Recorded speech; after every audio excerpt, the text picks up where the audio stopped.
Harriet Craig is based off a Broadway play called Craig's Wife.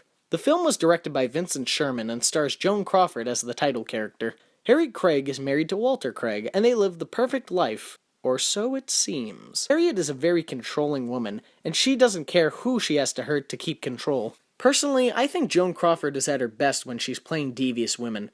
I like her in sympathetic roles, but she's even better at playing a character you love to hate. The house they live in belongs to the husband. In fact, it was his childhood home. She does everything she can to make it her own and doesn't give Walter a chance to have a say in matters. A prime example is when Harriet's cousin comes to work for them. Harriet loves the job she's doing, but when her cousin finds herself in a serious relationship that gets in the way of her work, Harriet severs the relationship by telling the boy a lie so that he won't come over anymore. Much to Harriet's pleasure, her plan works. Little things like that show how much of a cynical character she is. Harriet has the money to hire somebody else if her cousin leaves, but it's the fact that her cousin isn't leaving on her terms that bothers her. We boo Harriet every time she's on screen, and we hate how she constantly deceives people and wins them over.